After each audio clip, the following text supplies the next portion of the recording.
Bien, este pequeño video va a hablar sobre debates de arte, específicamente algunas caracterizaciones que pueden servir para debates sobre arte. En la última edición de SEMUDE pusimos una moción de arte muy divertida, al menos para mí, sobre este ejercicio interesante también un poco a nivel filosófico, social, etcétera, de si debemos concebir al arte como un producto colectivo, provisto de un autor en concreto, romper por completo con la idea del artista único, y si esta visión más colectiva, social del arte podría ser mejor a nivel de impactos, ¿no? Entonces creo que los debates de arte están muy presentes en muchos torneos, es un debate que vemos también en nuestra vida cotidiana. Y creo que uno de los problemas principales de estas mociones es que a veces los equipos no acceden a las mejores caracterizaciones posibles para que sus impactos parezcan muy persuasivos. Y eso es exactamente lo que vamos a revisar en el taller. Entonces, aquí les he pasado unas imágenes de algunas obras artísticas que me gustan mucho. Está El Greco, Jackson Pollock, está Maurizio Cattelan y Tracy Emin. ¿Qué podemos percibir en una obra? Creo que en una obra podemos reconocer el deseo y la crisis encarnadas, ¿no? Es decir, notemos que una obra lo que hace finalmente es materializar, volver tangible, encarnar, hacer carne tanto el deseo como la crisis, la aspiración como la crítica, la ira, la felicidad, etcétera, ¿no? El sufrimiento, la esperanza, el cuestionamiento, todo está materializado de forma muy presente en un producto artístico, ¿no? Entonces creo que es importante reconocer esa primera interpretación. Pero lo segundo, y esto me parece muy importante, es que muchas veces el arte funciona como un framework, en particular de la realidad. Es decir, hacer una obra de arte es ver el mundo, es ver al mundo y ver una parte del mundo de cierta manera particular, ¿no? Es filtrar la realidad, es comprender la realidad a partir de una cierta mirada, ¿no? Y muchas veces creamos una mirada concreta a partir de una obra de arte o de alguna otra manera contribuimos a una tendencia, a un estilo particular de ver el mundo y muchas veces eso viene acompañado con un deseo, con un mensaje, con una insinuación, con una crítica, con una contraposición, ¿no? Entonces, una obra de arte presenta un framework particular, una forma particular de ver la realidad, de framear la realidad, ¿no? Y por eso genera una serie de discusiones muy profundas, ¿no? Una obra de arte siempre te va a interpelar, te va a cuestionar ante todo, ¿no? Y yo creo que por esto podemos considerar que hacer arte es una acción moral. Y es una acción moral en la medida en que yo estoy decidiendo una forma de representar las cosas, ¿no? Cualquier decisión sobre representación, ¿no? Sobre cómo yo muestro algo en una pantalla, en un cuadro, en una escultura, implica una decisión consciente e implica una acción moral, porque la manera en que yo represento algo dice cosas muy particulares, muchas veces cargadas de cierto valor sobre personas, sobre sus vidas, sobre ciertas emociones, procesos, historias, ¿no? Entonces, podemos hablar de que finalmente hacer una obra de arte involucra esta acción moral detrás, ¿no? Entonces, esto es muy interesante, ¿no? Porque muchas veces yo puedo representar algo de una manera muy fiel a la realidad o una manera muy fiel a como yo veo la realidad o como yo quisiera que fuera la realidad o como creo que otros ven la realidad, ¿no? Entonces, ahí hay muchas elecciones que pueden ser tanto conscientes como inconscientes en la manera en que se representa la realidad en una obra artística, ¿no? Muchas veces involucra seleccionar y omitir, priorizar y despriorizar, ¿no? Maximizar y minimizar. Y algo que es importante, y es algo que tenemos que también recordar, es que el proceso de impacto de una obra artística en el mundo tiene siempre dos componentes, ¿no? Siempre tiene un emisor y un receptor. Siempre tiene, y esto es muy importante, una potencial interpretación distinta, una transformación, ¿no? Una reescritura a partir de lo que la persona que recibe dice, ve, ¿no? Porque nuevamente, Lo que diferencia a una obra de arte de cualquier otro producto en el mundo es que una obra de arte, al aproximarse a la realidad de una manera que insinúa cosas, que se aleja de una visión extremadamente fidedigna, y en la medida en que intenta utilizar lo estético, ¿no? Y los sentidos para decirte algo, siempre va a tener un carácter particularmente ambiguo, ¿no? Un cierto grado de ambigüedad, ¿no? Siempre hay un camino, hay un cierto espacio para el cuestionamiento, para la discusión, ¿no? Entonces, al ser un producto eminentemente ambiguo, que tiene esta característica de cercanía con los sentidos también, ¿no? Y con las formas de pensar, pero de formas muy distintas, creo que siempre a tener este back and forth, ¿no? Este diálogo con las personas, ¿no? Entonces, no solamente tenemos que analizar una obra por lo que dice en sí misma, sino también una obra por lo que le dice a las personas y por lo que las personas dicen luego de esa obra, ¿no? Pero en todo caso, también tenemos que ver una obra desde lo que nos sugiere el artista y viceversa, ¿no? ¿Qué cosas sobre la vida del artista nos sugiere una obra, dado que su visión del mundo y de quién es está plasmada en ese producto, ¿no? Y eso puede contribuir a un debate moral que es uno de los clásicos en las mociones de arte, y es sobre si podemos separar o no al arte y al artista. Es decir, si al final hacer una obra de arte es una acción moral e involucra una forma de posicionarte en el mundo, de decidir mostrar el mundo y representar a quienes están en él de cierta manera, y si involucra una serie de juicios conscientes e inconscientes, la pregunta es qué tanto nos podemos separar de quién hizo ese juicio, ¿no? Si es una persona moralmente problemática por una serie de actos muy malos, ¿qué nos quiere decir eso, ¿no? Obviamente, claro, la respuesta a esta crítica, a esta postura, es que este proceso de reescritura hace que la obra de arte ya no le pertenezca solamente a quien la produce, sino sobre todo a quien la recibe. Entonces, hay también este juego interesante de perspectivas, ¿no? Es decir, uno puede ver quizás en, en el estilo de expresionismo abstracto de Pollock, la mente atormentada de Pollock, ¿no? Pero finalmente no es una escritura lineal, ¿no? La forma en que yo me aproximo a esta obra 50 años después va a cambiar de forma significativa, ¿no? La nona hora de Mauricio Catalan, por un lado, puede implicar una crítica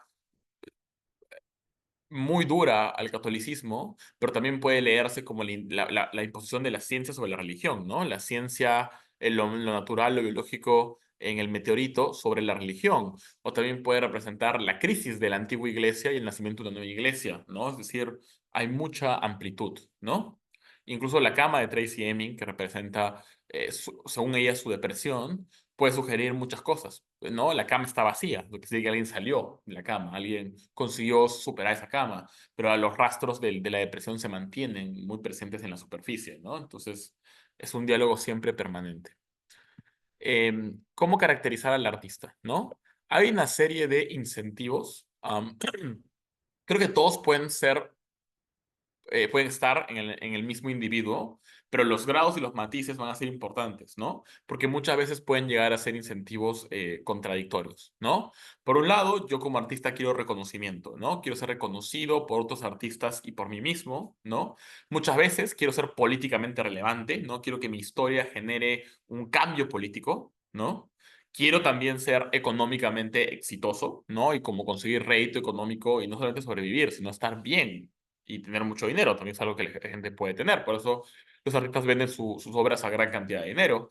Quiero contar mi historia, ¿no? Y narrar mi dolor, sobre todo cuando hay un arte que puede ser muy confesional, muy autobiográfico, muy propio. Hay esa forma de querer filtrar mi dolor a partir del arte. Y también puede implicar que quiero narrar mis esperanzas y miedos, ¿no? Quiero ser empático con otras víctimas, como yo, al momento de representar el sufrimiento. Quiero trascender, ¿no? Muchas veces quiero ser recordado, quiero tener un legado, ¿no? Y sobre todo también quiero destacar por sobre otros artistas, ¿no? También hay un mecanismo de competencia, ¿no? Y muchas veces hay que reconocer cuál es el trade-off particular de haber sido parte de el mundo del arte, ¿no? ¿Qué implica esto en la vida de las personas, ¿no? Y es algo que me parece interesante siempre de framear en un debate, ¿no? Y es que no solamente sacrifico el dinero, la carrera estable o el apoyo de la familia y los amigos, sino sobre todo yo sacrifico mi propia intimidad, ¿no? Ser artista es ser vulnerable en la medida en que mi visión desnuda de la realidad se expresa en algo que va a permanecer en el tiempo, ¿no? Va a haber un producto que va a trascender, que va a ser leído, releído, estirado, manipulado, criticado, amado y odiado, y que siempre va a estar pegado a mí, ¿no? A mi rostro, a mi nombre, y que de alguna otra manera va a decir algo sobre mí. O la gente va a querer ver algo de mí en eso, ¿no? Entonces, muchas veces ahí está esta traslucidez, ¿no? Esta apertura emocional, esta vulnerabilidad muy a flor de piel, ¿no? Que, que básicamente está muy presente en una obra de este tipo, ¿no? Entonces, muchas veces ser artista involucra permanecer con algo trascendente y abrazar parte de esta vulnerabilidad, ¿no? Y eso me lleva justo a lo que había estado hablando hace un momento, ¿no? Sobre cómo podemos caracterizar al público, ¿no? Y ahí podemos decir que por un lado, el arte es inherentemente ambiguo, confuso y subjetivo, ¿no? Yo lo había mencionado hace un momento, ¿no? Es ambiguo en la medida en que nunca te va a decir todo, ¿no? Es confuso en la medida en que uno puede tener interpretaciones hasta contradictorias, como ya vimos en los ejemplos al inicio, y tiene un carácter en parte subjetivo en la medida en que la forma en que yo reescribo una obra de arte va a ser siempre muy personal, ¿no? Esto hace que las disputas en torno a los significados de una obra de arte sean muy comunes y estén muy presentes, ¿no? En muchos debates, ¿no? Y ahí, bueno, hay una serie de caracterizaciones a las que podemos acceder para probar ciertos impactos, ¿no? Por un lado, el arte puede ser entendido como un escape, ¿no? Es esta válvula de escape ante un mundo que es muy difícil, ¿no? Es acceder, por ejemplo, a un mundo más fantasioso, es darle rienda suelta a la imaginación, a los sentidos, es básicamente abrazar cierta esperanza, es tener cierto alivio, ¿no? Entonces, uno puede concebir el arte como este mecanismo de escape particular. Pero muchas veces no tiene que ser algo tan fantasioso. Puede ser, por ejemplo, un arte que es realista, pero que tiene este componente positivo, ¿no? O sea, yo veo a alguien en un libro o en una película que está resolviendo problemas parecidos a los míos, ¿no? Y eso genera este grado de acercamiento, ¿no? Eh, por otro lado, em, ¿cómo se llama? El arte puede generar esta incomodidad, ¿no? O sea, puede ser que una obra de arte sea muy controversial y genere esta curiosidad, este morbo, este estrés, ¿no? El arte a veces puede generar furia, ¿no? Puede ser que el arte toque algo que para mí es sagrado, es tabú, es intocable y eso genere mucha tensión, genere disputa, genere que yo me rebele, ¿no? Y eso puede generar también cierto rechazo, ¿no? Cierta tensión ahí importante, ¿no? El arte también puede ser un espacio seguro, ¿no? La posibilidad, por ejemplo, de llorar en una sala de cine, ¿no? Poder procesar mis traumas y mis dolores al representar una obra de arte en particular puede ser también bastante interesante, ¿no? Entonces, ahí también hay toda una reflexión sobre cómo el arte puede ser este espacio seguro y también el arte puede ser un mecanismo de identificación, ¿no? Yo me veo reflejado finalmente en la pantalla, ¿no? Y bueno, además de hablar de artistas y del público, un actor crucial en muchas mociones de arte, evidentemente, es los críticos, ¿no? Y sobre todo también el canon, ¿no? Y al hablar de un canon literario, un canon artístico, hablamos de esa selección de obras que son consideradas muy importantes. Son aquellas obras que se seleccionan por su valor y que de alguna manera impactan, por ejemplo, en la enseñanza, en la valoración, en la aceptación que tenemos de la cultura popular, ¿no? Y podemos decir, por un lado, que se elige un canon a partir del impacto social que puede tener cierta obra, ¿no? A partir de la calidad que tiene cierta obra y la trascendencia, ¿no? O sea, cuando uno piensa, por ejemplo, en las obras maestras del Renacimiento, ¿no? En una obra de Caravaggio, por ejemplo, el impacto que tuvo Caravaggio en su época, este sujeto también que era un artista increíblemente rebelde, acusado de asesinato, o sea, una figura muy impactante y que cambió la manera de representar la religión en la pintura. una obra de una calidad espectacular, ¿no? El trabajo de la luz que tiene Caravaggio es extraordinario y que ha trascendido en el tiempo, ¿no? Hoy día uno cuando habla de los grandes maestros del Renacimiento o el post-Renacimiento y no sé qué cuántas épocas habrá sido, la idea de Caravaggio se nos mete a la cabeza, ¿no? Y nuevamente, ¿dónde se hace esto? Por un lado, en espacios educativos, ¿no? Es decir, se enseña esto en la escuela de arte, etcétera, o en la escuela misma, ¿no? Pero también los premios, ¿no? Probablemente pueda haber un premio en algún lugar del mundo que sea el premio Caravaggio al mejor artista emergente en artes plásticas, no sé, ¿no? Entonces, esa es la importancia que puede tener el canon. Y aquí es interesante ver que, por un lado, los críticos pueden entenderse como actores muy conservadores y elitistas, ¿no? En la medida en que ellos son estos defensores de la cultura, ¿no? Ellos quieren defender la alta cultura, por ejemplo, de las amenazas del exterior, y por eso suelen funcionar también como gatekeepers culturales, ¿no? Alguien que protege cierto canon, ¿no? Tienen una fuerte legitimidad social, ¿no? Es decir, tienen una fuerte valoración y por eso tienen un montón de poder y han nacido y han crecido en espacios de élite, lo cual también puede generar cámaras de eco, ¿no? Este es un framing que quiere mostrar a los críticos de una manera muy conservadora, elitista, que protege y que se resiente al cambio, que tiene un sesgo a favor del status quo y que de alguna u otra manera, pues, son actores que no quieren, digamos, por ejemplo, escuchar el arte popular, el arte de minorías, etcétera, ¿no? Y si bien esta caracterización puede llegar a ser cierta en muchos casos, y hay muchos críticos y académicos y gente de estos grupos que responde a estos mecanismos, no pensaría que esta es la única forma de entender a los críticos, ¿no? Y yo creo que hay una forma totalmente distinta y contrapuesta. Y es que, por un lado, muchos de los críticos son políticamente comprometidos, ¿no? Lo son porque hacer arte, como hemos visto, es un acto moral, es un acto político muchas veces. Entonces, muchos de los críticos están involucrados en esas discusiones políticas, ¿no? Muchos críticos, por ejemplo, literarios, han sido grandes actores en movimientos como el feminismo, ¿no? O sea, por ejemplo, o movimientos como la deconstrucción o todo lo demás, ¿no? Jacques Derrida, ¿no? Es un ejemplo muy evidente, ¿no? Y todos los postestructuralistas y posmodernos, qué sé yo, ¿no? Pero por otro lado, también hay una vocación progresista en la medida en que el arte es inherentemente crítica, ¿no? El arte se basa en cuestionar la realidad, en cuestionar el mundo, en cuestionar muchas cosas que están preestablecidas, lo cual hace que, a diferencia del mundo real, el mundo del arte pueda ser un poquito más progresista, ¿no? Miren si no cómo son los discursos en los premios Oscar, por ejemplo. Pero también hay un incentivo a diferenciarse, ¿no? Si todos los críticos hablan de las mismas cinco obras como las mejores y todos comparten el mismo canon, nadie gana, nadie se resalta, ¿no? Entonces también hay incentivo para hacer edgys, para buscar productos nuevos, porque ellos aman lo que hacen. Entonces quieren buscar las nuevas grandes obras, los nuevos grandes talentos, las nuevas grandes tendencias, ¿no? Por eso siempre hay una cultura y una contracultura, ¿no? Una tendencia y una contratendencia, un movimiento y un contramovimiento. Hay este diálogo, ¿no? Entonces, nuevamente, los cánones, por un lado, pueden generar cierto orden en cómo seleccionamos productos de arte, pero también pueden generar ciertas tendencias. Y hablando de productos y tendencias, un último punto que podemos siempre incluir en una moción de arte tiene que ver con el mercado de arte y las élites, ¿no? Hay que reconocer que, a diferencia de otros aspectos de la vida, el mundo del arte tiene un mercado que es particularmente, funciona de manera un poco diferente, ¿no? O sea, funciona a partir, por ejemplo, de subastas, ¿no? Donde uno remata ciertas obras. Hay un sistema muy fuerte de galerías que exhiben obras y que son compradas, ¿no? Y también, bueno, la donación de los grandes mecenas a museos, etcétera, ¿no? Y exhibiciones.